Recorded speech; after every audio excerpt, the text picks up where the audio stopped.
అక్కడ వెస్ట్ బెంగాల్లో మారణ హోమానికి ఆజ్యం పోస్తూ ఉంది.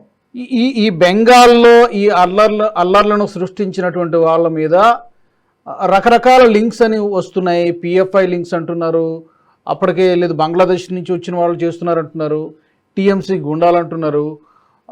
ఏంటి, ఎవరు చేస్తున్నారు ఇదంతా? ఏది fact?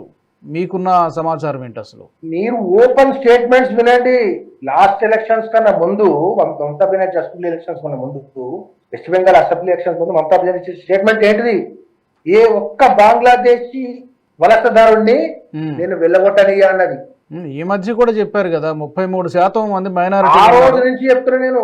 Last elections third term elect అయ్యే ముందు ఏదైతే స్టేట్మెంట్ ఇచ్చిందో ఆ స్టేట్మెంట్ కి స్టిక్ ఆన్ అవుతూ లక్షల మంది అక్రమ వలసదారులు బంగ్లాదేశ్ నుంచి వస్తే వాళ్ళకి ఇక్కడ శరణమిచ్చి, వాళ్ళకు voter ID card, pan card, Aadhaar card అన్ని ఇచ్చి వాళ్ళను పోషించుకుంటూ ఓట్ బ్యాంకును పోషిస్తూ అవసరమైనప్పుడల్లా ఇట్లా మారణకాండ సృష్టించి వాళ్ళ మీద కేసులు కాకుండా కేసులైనా నామినల్ కేసులు పెట్టి ఈ రకంగా వాళ్ళని కాపాడుకుంటూ వస్తుంది. కాబట్టి ఈ రోజు వాళ్ళ అసెట్ మమతా బెనర్జీకి ఓటు బ్యాంక్ కానీ అసెట్ కానీ ఇల్లీగల్ ఇమ్మిగ్రెంట్స్ అయినటువంటి బంగ్లాదేశీయులు, అక్కడ అంటే ముస్లిం జనాభా, కాబట్టి వాళ్ళని పెంచి పోషిస్తాం. ఈ రోజు west Bengal is a gone state అండి. ఆ స్టేట్లు లా అండ్ ఆర్డర్ కంట్రోల్ చేయలేరు. చేద్దాం అనుకున్నా సరే, ఇప్పుడు చేతులు దాటిపోయి చేద్దాం అనుకున్నా కంట్రోల్ చేయలేని పరిస్థితిలో ఉంది ఇప్పుడు. అంతమంది ఇల్లీగల్ ఇమ్మిగ్రెంట్స్ ఉన్నారు. ఈ రోజు రిక్రూట్మెంట్ లో కూడా, వెస్ట్ బెంగాల్ రిక్రూట్మెంట్ లో కూడా స్పెషల్ కోటా కేటగిరీ పెట్టి ముస్లింస్ ను రిక్రూట్ చేసుకున్నారు పోలీస్ డిపార్ట్మెంట్ లో. అన్ని డిపార్ట్మెంట్ లో ఉన్నారు, not only police department, teacher department అండి. ఫస్ట్ కంట్రోల్ చేయాలంటే law and order.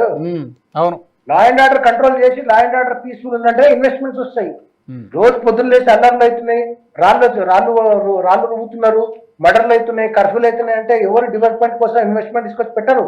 Police department కంట్రోల్లో కరెక్ట్ ఉంటే చేసేది. అట్లాంటి ముస్లిం బుజ్జగించుకుంటా ముస్లింల మీది పైన ఓటు బ్యాంక్ గా వాడుకుంటుంటే ఈ రోజు కూడా అదే ముస్లింలు ఈ రోజు ఆ టీఎంసీ పార్టీకి కొమ్ము కాస్తున్నారు. ఈ టీఎంసీ పార్టీకి ఓటు వేసే హిందువులు ఆలోచించుకోవాలి. రాబోయే ఎలక్షన్ లో ఇవన్నీ అనుభవాలు ఉన్నాయి కాబట్టి సందేశ్ కలి, మొన్న సందేశ్ కలి ఆడవాళ్ళను రేపులు చేసి మర్డర్లు చేయడం, బీజేపీకి ఓటు వేస్తే మర్డర్ చేయడం, పోస్ట్ పోల్ వైలెన్స్ గుర్తుందిగా మీ అందరికీ. ఎలక్షన్స్ తర్వాత వెస్ట్ బెంగాల్ ఎలక్షన్స్ తర్వాత ఏ రకంగా మారడం. అవును 23లో జరిగాయి, 21లో జరిగాయి, అసెంబ్లీ ఎన్నికల తర్వాత జరిగాయి, పంచాయతీ ఎన్నికల 2024 పార్లమెంట్ ఎలక్షన్స్ ముందు ఇదే టీఎంసీ చీఫ్ మినిస్టర్ అయినటువంటి TMC party west Bengal chief minister అయినటువంటి మమతా బెనర్జీ ఒక పబ్లిక్ మీటింగ్ లో ఒక స్టేట్మెంట్ ఏమి ఇస్తుంది అంటే, నా వీడియో ఉంది, ఏం స్టేట్మెంట్ ఇస్తుంది అంటే, 2000 ఎవ్వరు కూడా భారతీయ జనతా పార్టీకి మద్దతు పలకద్దు. ఎవరైనా మద్దతు పలికితే అల్లా పైన ఒట్టేసి చెప్తున్నా ఎవరిని క్షమించాలని.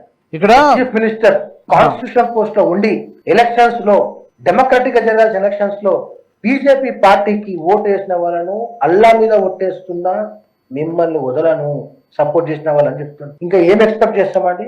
అక్కడ కేవలం ముస్లిం ఓటు బ్యాంకు రాజకీయాలను, ముస్లింలను బుజ్జగింపడానికి, హిందువుల ఊచకోత కోయడానికి కూడా రెడీ అయినటువంటి, పవర్ కోసం హిందువులను ఊచకోత బలియడానికి రెడీ అయినటువంటి మమతా బెనర్జీ నుంచి ఏం ఎక్స్పెక్ట్ చేస్తాం? కాబట్టి ఎలక్షన్స్ ముందుంది కాబట్టి ఇవన్నీ జరుగుతూ ఉన్నాయి. మీ అందరికి చూపించమంటే నేను I'm ready to show it. ఆ వీడియో పంపించండి, తప్పకుండా పంపించండి, మనం ప్లే చేద్దాము. Before concluding this, Yogi Adityanath గారు కూడా మమతా బెనర్జీ సర్కార్ను ఉద్దేశించి మాట్లాడారు. ఈ సెక్యులరిజం పేరుతోటి ఈ పార్టీలన్నీ కూడా విధ్వంసం సృష్టిస్తున్నాయి. పశ్చిమ బెంగాల్లో ఇన్ని అల్లర్లు జరుగుతుంటే, ఇంత హింస జరుగుతుంటే సమాజ్వాదీ పార్టీ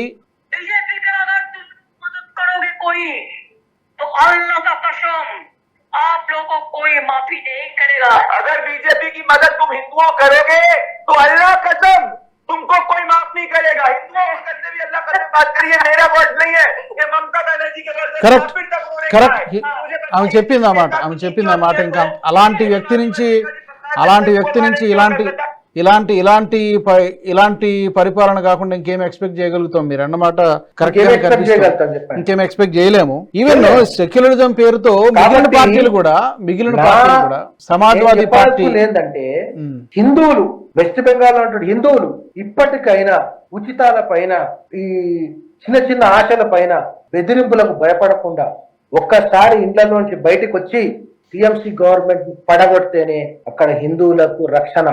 లేకుంటే కాశ్మీర్ నుంచి ఎట్లయితే 90లో పలాయనం చిత్తగించారో హిందువులందరూ పలాయనమైంది. హిందువులు వెస్ట్ బెంగాల్లో హిందువులు కూడా పలాయనం కావాల్సిన పరిస్థితి ఏర్పడుతుంది. కాబట్టి హిందువులు ఆలోచించుకోవాలి ఓటేశాం. కరెక్ట్. పశ్చిమ బెంగాల్లో ఉన్నటువంటి హిందువులు ఆలోచించుకోవాల్సిన సమయం ఇది. అలాగే యోగి ఆదిత్యనాథ్ గారు కూడా అదే పిలుపునిచ్చారు. ఒకవైపు హిందువులకు పిలుపునిస్తూ మరోపక్క మమతా సర్కార్ కూడా వార్నింగ్ ఇచ్చారు. సెక్యులరిజం పేరుతో ఈ పార్టీలన్నీ ఎందుకు మౌనంగా ఉన్నాయి? బంగ్లాదేశ్లో జరిగినప్పుడు మౌనంగా ఉన్నాయి, హిందువులపై దాడులు జరిగినప్పుడు మౌనంగా ఉన్నాయి, ఇప్పుడు జరుగుతున్నప్పుడు ఇక్కడ మన దేశంలో జరుగుతున్నటువంటి దాడుల గురించి కూడా ఏం కిమ్మనకుండా సైలెంట్ గా ఉన్నాయి. Samajwadi party, Congress party, TMC ఎలాగో ఉండనుంది. ఇవన్నీ కూడా సెక్యులర్ పార్టీలు అన్ని కూడా సోకాల్డ్ సెక్యులర్ పార్టీలన్నీ కూడా సైలెంట్ గానే ఉన్నాయి. మరి మీరు అన్నట్టు చైతన్యం ఈ సోకాల్డ్ సెక్యులర్ పార్టీలు అందరూ కూడా ముస్లింల ముంగట ఫేస్ సేవ్ అంటారు, ముఖం చూపించుకోవాలి, రేపు పొద్దున వాళ్ళ దగ్గరికి ఓటు అడగాలంటే చూపించుకోవాలని చెప్పి ఒకరి మీద ఒకరు పోటీగా 74 పిటిషన్లు వేసారు సుప్రీంకోర్టు అమెండ్మెంట్ బిల్ ఛాలెంజ్ చేస్తారు. we will talk about that. దాని గురించి డెఫినెట్గా will talk about that. Thank you Karunasagar గారు. మీరు అన్నటువంటి ఆ చైతన్యం, ఆ మార్పు వస్తుందా పశ్చిమ బెంగాల్ ప్రజల్లో?